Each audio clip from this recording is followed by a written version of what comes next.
Royal infinite interceptor 650 CC में tubeless tyre नहीं देने के कारण हमारा जो स्पोक का टायर दिया हुआ है, स्पोक का बिल दिया हुआ है, जिसके कारण क्या होता है कि कहीं भी गाड़ी पंचर हो जाती है तो खोलना पड़ता है और इसको खोलना बहुत ज़्यादा मुश्किल है क्योंकि इसमें जो है वो रियर डिस्क ब्रेक दिया हुआ है। तो आज हम आपको बताने वाले हैं कि कैसे आपको पीछे का जो व्हील है, बैक व्हील है, वो कैसे आप रिमूव कर सकते हैं कहीं पर भी अपने खुद से। और इसके लिए आपको कौन सा पाना का यूज़ करना पड़ेगा और क्या यूज़ करना पड़ेगा जिससे आप इसको आराम से रिमूव कर सकते हैं और फिर आराम से बैठा सकते हैं आप अपने घर पे हैं या फिर कहीं भी। तो इसको खोलने के लिए आपको 24 नंबर का रिंच लगेगा और एक ही रिंच से ये पूरा टायर आपका रिमूव हो जाएगा। तो कुछ इस प्रकार से सबसे पहले हम आपको बताते हैं खोल लेना है। सबसे पहले आपको पूरा स्ट्रक्चर देख लेना है ध्यान से कि हमारा जो टायर है वो कैसे फिट किया हुआ है और कौन सा चीज़ें कहाँ कहाँ पर है और कौन सा नट जो है वो कहाँ कहाँ पर पहले से लगी हुई है।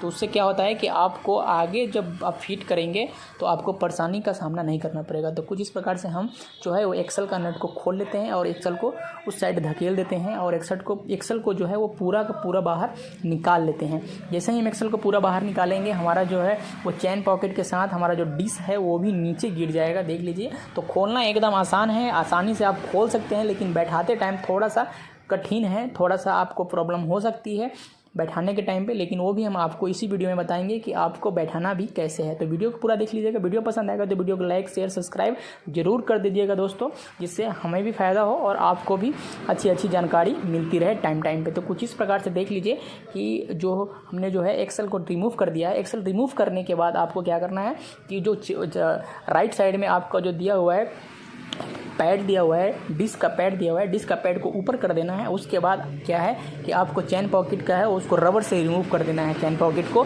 और इजीली आपका जो है वो टायर बाहर निकल जाएगा। कुछ इस प्रकार से चैन पॉकेट को रिमूव कर दिए और देख लीजिए टायर इजीली बाहर निकल गया है। और टायर बाहर निकालने के बाद आपको किन बातों का ध्यान रखना है वो भी आपको दिखा देता हूँ। सब वस्तु को है, जो भी जितने भी सामान है सबको जगह पर रख लेना है, सबको देख लेना है। इसके अंदर एक डिस्टेंस दिया हुआ है, ये देख लीजिए। ये डिस्टेंस को आपको अच्छे से रख लेना है और आपको ध्यान रखना है कि किस तरह से डिस्टेंस लगा हुआ है। उस करने के बाद आपको दो चीज़ों का ध्यान रखना है, आपका ये जो डिस्क ब्रेक का जो पैड दिया हुआ है उसको, और यहाँ पे ABS का सेंसर है वो ABS का सेंसर आपको हमेशा बचाना है। ABS का सेंसर थोड़ा भी बेंड नहीं होना चाहिए, नहीं तो आपका ABS जो है वो काम नहीं करेगा, क्योंकि इसी सेंसर की वजह से है जो ABS काम करता है। तो इस चीज़ों का हमेशा ध्यान रखें कि ABS का सेंसर बचाना है और आपको पैड बचाना है। तो जब भी आप टायर को रिमूव करें या पंचर विंचर निकालने के लिए या फिर कोई अदर काम के लिए, तो आपको ये दो चीज़ों का हमेशा ध्यान रखना है।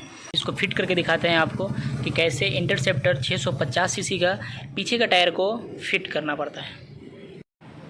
तो हमने जैसे इसको रिमूव किया था एक्सल निकालने के टाइम पे, उसी तरीके से एक्सल को फिट कर देना है फिर से। और हमारा जो दिया हुआ है देख लीजिए, एक्सल को हल्के से डाल देना है, आपको आसानी से, आपको कोई प्रॉब्लम नहीं होगी। लेकिन उससे पहले आपको क्या करना है कि ऊपर का जो पैड दिया हुआ है डिस्क का पैड, आपको दोनों डिस्क का पैड निकाल देना है, जिसकी वजह से आपको आसानी से फिट करने में कोई भी प्रॉब्लम ना हो। उसके बाद आपको क्या करना है कि देख लेना है कि उसके नीचे एक खांच दिया हुआ रहता है, देख लीजिए कुछ इस प्रकार से। यहाँ से पैड को फंसाने के लिए तो पैड को फंसा देना है। उसके बाद यहाँ से आपको रबर में चैन पॉकेट को फंसा देना है और वो एक साथ ही आपको दोनों पकड़ के ऊपर करना है। और साथ ही साथ आपको डिस्टेंस का भी ख्याल रखना है कि डिस्टेंस भी साथ ही साथ लगा होना चाहिए, और उसके बाद फिट कर देना है। तो कुछ इस प्रकार से आपको थोड़ी सी प्रॉब्लम का सामना करना पड़ेगा, उसका फिट हो जाएगा। जैसे ही फिट होगा उसका देख लीजिए कि कुछ इस प्रकार से आपका जो व्हील है वो पूरा जो है वो फ्री है और नॉर्मली ईजी तरीके से घूम रहा है। अब आपको सिर्फ और सिर्फ क्या करना है कि ये जो ब्रेक पैड आपने जो रिमूव किया है वो ब्रेक पैड लगाना है बस।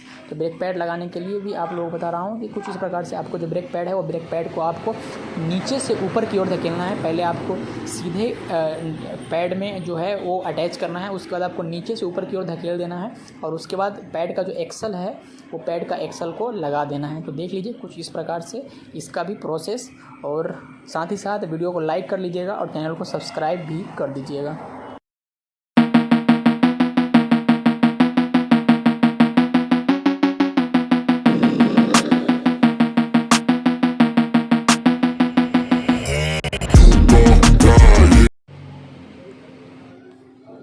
पैड को लगाने में थोड़ी सी दिक्कत हो रही थी, इसलिए हमने सबसे पहले एक्सल को टाइट कर लिया है। तो देख लीजिए कुछ इस प्रकार से हमने सबसे पहले एक्सल को है जो वो टाइट कर लिया है, उसके बाद से पैड लगाया। और पैड को लगाने के बाद जो हमारा जो दिया हुआ है एक्सल का जो दिया हुआ है पैड में जो एक्सल लगते हैं, जो रॉड होते हैं, जो डिस्क के साथ जो पैड है उसका जो रॉड है वो रॉड को फिट कर लेना है। थोड़ा सा उसको पुश करना पड़ता है अपोजिट साइड से। उसके बाद क्या होता है कि आपको एक छोटा सा होल दिखाई देगा जहाँ पे उसको लॉक करने का जो पिन है, क्वार्टर पिन, वो क्वार्टर पिन लगा देना है वहाँ पे। तो कुछ इस प्रकार से आपका जो है वो डिस्क का जो पैड है वो भी फिट हो जाएगा। देख लीजिए, कुछ थोड़ा सा इसको पुश करना पड़ता है, थोड़ा सा आपको मारना पड़ेगा साइड से, अपोजिट साइड से, हल्के हाथों से, ज़्यादा जोर से ना मारे क्योंकि ऊपर आया, ये नीचे ऊपर, ये देख ऊपर आ गया पूरा। ठीक है बेटा। हाँ हो गया, ऐसे रहता है ना। बस हो गया, रहने दे। ब्रेक दबा के देख अभी। हाँ तू जा ना ब्रेक पे, फुल जोर से घुमाता है मैं, तो ब्रेक दबाने का।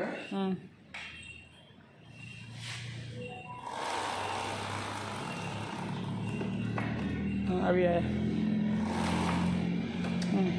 दबा के रखने का, टाच तेरा कैसा पीछे वाला, इसको क्या बोलते तुम लोग? ये एडी। हाँ एडी से दबाने का, पूरा घूमने दे पहले, दबा के रख, छोड़ पता। तो भाई ब्रेक भी प्रॉपरली काम कर रहा है। और ये हमारा जो है वो इंटरसेप्टर 650 सीसी का बैक टायर आप लोगों ने रिमूव कैसे करें और फिट कैसे करें वो भी आप लोगों ने इस वीडियो में देखा। तो आई होप कि आप लोगों को अच्छे से वीडियो समझ में आ गया होगा। फिर भी अगर कोई प्रॉब्लम परेशानी हो तो आप हमें इंस्टाग्राम पे फॉलो कर सकते हैं या